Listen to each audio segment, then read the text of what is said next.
This is the new normal.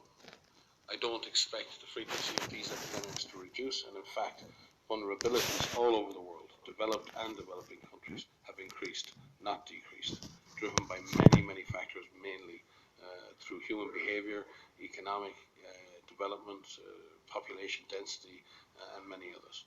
The scenario you will be presented with this morning could easily become one a shared reality one day. I fully expect that we will be confronted by a fast-moving, highly lethal pandemic of a respiratory pathogen. The question is, are we prepared to globally respond to the next major pandemic event? Are we ready to cooperate and perform? And here we are. Across countries and across sectors to face such a threat? Have we established the surveillance and risk assessment systems, the communication tools, the supply chains, and the business continuity plans that will be needed not only to protect health in a major epidemic or pandemic, but to protect economic development, to protect political and social systems? Do we collectively drive innovation enough to face the evolving global threats which we are anticipating? The nature of pandemics is that many countries will be affected at the same time. This is particularly true with the respiratory pathogen, as they are often transmitted by asymptomatic persons. They spread fast. In 2009, the pandemic virus reached all continents in less than 9 weeks. WHO's priorities are to establish a minimum capacity to detect and respond in each country around the world, to develop global strategies for the containment and control of individual disease threats, and develop global mechanisms to ensure cross-sectoral and multinational, multilateral coordination. Innovation and partnership across all sectors are needed, including joint strategies between global health leaders and the drivers.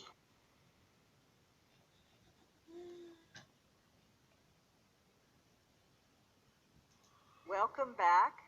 Please silence your phones.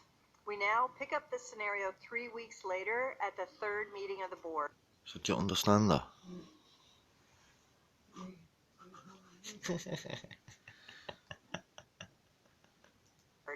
On November 29th, 2019. Thank you all for reconvening at short notice. We need to present to this board a serious new issue related to the economic fallout that is accruing over the pandemic. Let's start by getting the latest numbers and distribution from Dr. Rivers. The CAPS pandemic continues to grow, with more than 1 million cases and an estimated 73,000 deaths worldwide. These are only estimates, because many countries are having trouble keeping up with surveillance and laboratory testing. Our models are... Some fella put a link up in this comment on Facebook, and I'm after holding on to it. It's the 18th of October that's gone, yeah? And it's somewhere in America, New York or something, like a coming together of like top business people, politicians all around the world to be introduced to this pandemic exercise. And like they'll all be one will be given them training and all this shit and all that. But here they are now, like, starts off with fucking, and I think he's Irish, the World Health Organization, he's reading off a script though.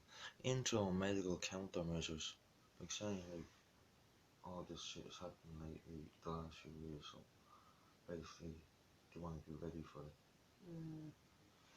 But basically telling you the next exercise we're going to be, and next to all this happens like 3 months later or 5 months later.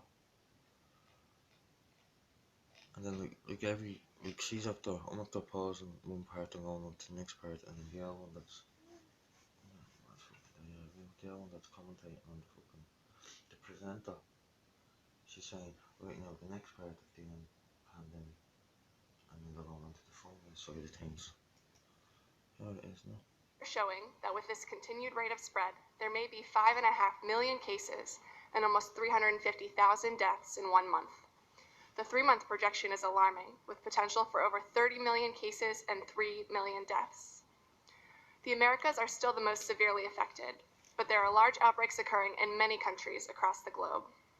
Countries with limited healthcare infrastructure have seen the highest death rates so far, but healthcare systems in high-income countries are also becoming overwhelmed. Financial markets have tumbled, with all down significantly for the year. Economic disruptions are being felt across the globe. Thank you, Dr. Rivers. So now let's look at this recent exchange on GNN that focused on the economic and financial crises that are rippling around the world.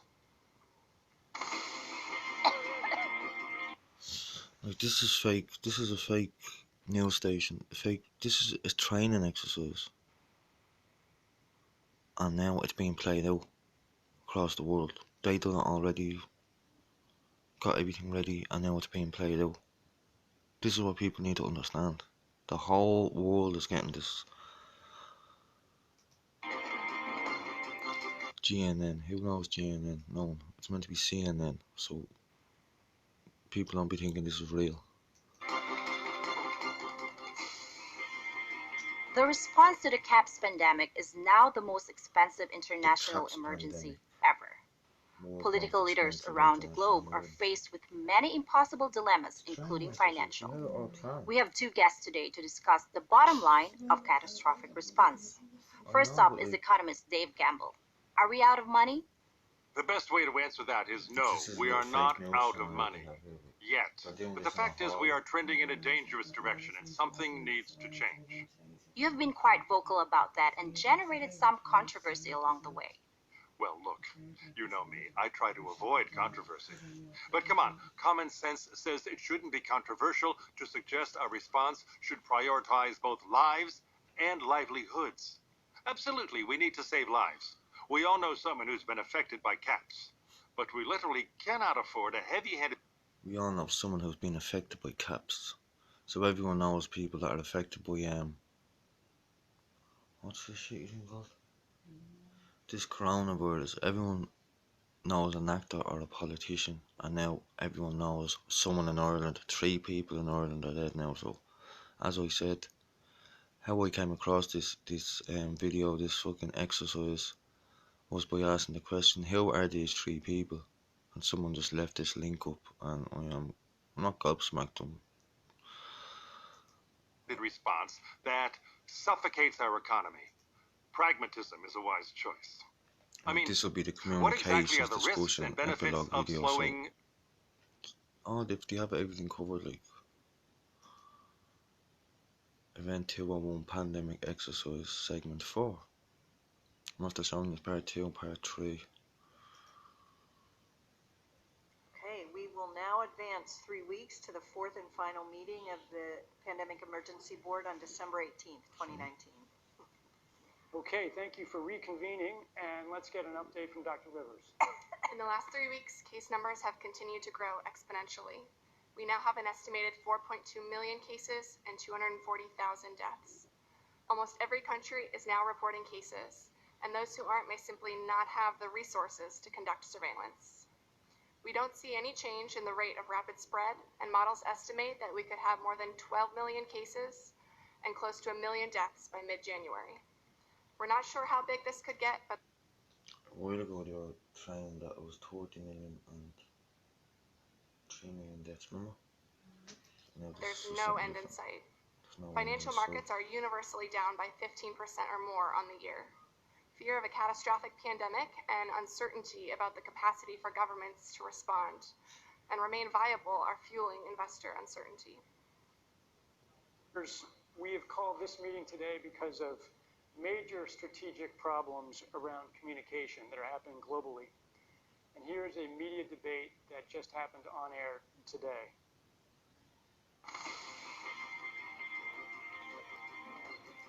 So just getting this, people, this is fake. This is an exercise that they've done months ago, that they prepared for what's happening now today, the pandemic. Alarming news emerging from social media companies today about the CAPS pandemic. Twitter and Facebook are reporting they've identified and deleted a disturbing number of accounts dedicated to spreading disinformation about the outbreak. For more on this, we go to our correspondent, Catalina Parks.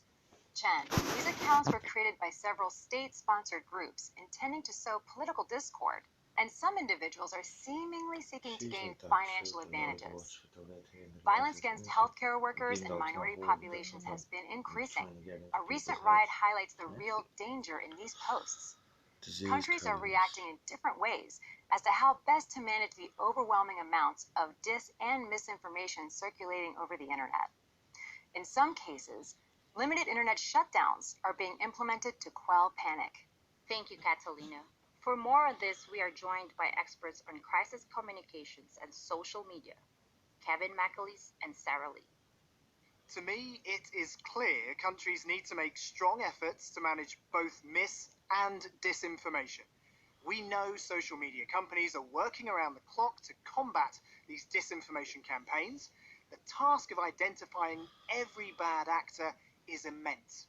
And experts agree that new disinformation campaigns are being generated every day. This is a huge problem that's going to keep us from ending the pandemic and might even lead to the fall of governments, as we saw in the Arab Spring. If the solution means controlling and reducing access to information, I think it's the right choice. I agree. See, this is what they're playing at. This is what they're playing at. Cause this shit to make new laws, like after they did with 9/11. They do a training exercise that's not real, have everybody think that it is real, and then they really change the laws to have more control over you. Right, segment 5, hot wash and conclusion. Like, these are all like half an hour long, like, so that's why I'm flying through them. I'm not sitting here watching it all. You get the idea. Well, you should get the idea if you have half a brain. So as you can see, the CAPS pandemic was catastrophic. And as we've said, the impact of a severe pandemic is not only a result of the disease itself, but really the cascading economic and societal consequences that would follow. Now, we don't want to give you the impression that traditional public health measures aren't valuable, because they absolutely are. In fact, in the 200-some outbreaks that WHO responds to each year, interventions such as isolation of the sick, social distancing, disease surveillance, really do help to interrupt the spread of disease and control epidemics before they become pandemics. But in a severe, fast-moving pandemic, it may not be possible to contain the spread through these kinds of traditional measures. And as we saw in the scenario, there's a limit to what government, NGOs, and global business can do on the fly to stop a widespread and lethal pandemic. That's why prior planning and promotion of routine public-private cooperation in advance of the next pandemic is really critical. So you dealt with four serious international policy challenges today, but in an actual pandemic, there would be many more. In the exercise, the board wrestled with a series of very difficult problems, and you did a terrific job with no ability to prepare and a really fast-paced and complex set of issues. But assuming we do have a few years to prepare, what should we do to prevent this from becoming a reality? In advance of the exercise today, we drafted a list of actions that we think would start to move us in the right direction. And now that you participated in the exercise, we really want to seek your input on other things we could do to be better prepared. Our initial suggestions are these. First, global business should recognize the economic burden of pandemics and really fight for stronger preparedness. Business leaders and their shareholders could actively engage with governments and advocate for increased resources for pandemic preparedness. Second, governments and businesses should plan now for how corporate capabilities could be used for a large-scale pandemic. Industry assets, if swiftly and appropriately deployed, really could help to save lives and reduce economic losses. So governments could work now to identify the most critical areas of need and reach out to industry players with the goal of finalizing agreements in advance of a large pandemic. Third, we think industry and national governments should work with WHO to enhance internationally held stockpiles of MCMs and personal protective equipment. so that it could be equitably distributed during a large pandemic. Bill and Melinda The Gates WHO's Foundation, existing John influenza Hopkins, vaccine Bloomberg, virtual Stewart, Turkey stockpile is a Health, good the model World that could Economic be Forum, expanded and and augment everyone WHO's that you ability follow. to distribute vaccines, She's therapeutics. she's from the World Bank. The World Bank is the one that controls the whole world, controls every country, controls every single penny that you see pass by you. Dollar, euro, anything. That's them.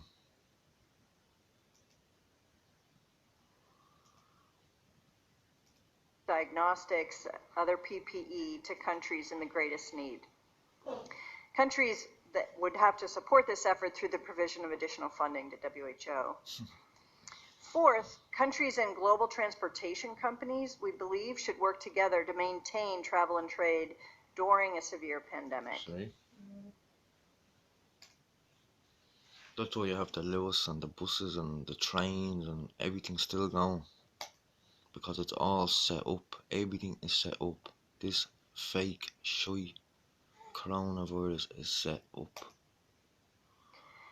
I think you all agreed that travel and trade are essential to the global economy as well as to national and local economies, and they need to be maintained. But public-private cooperation is necessary in order to explore potential solutions to that really difficult. I'm already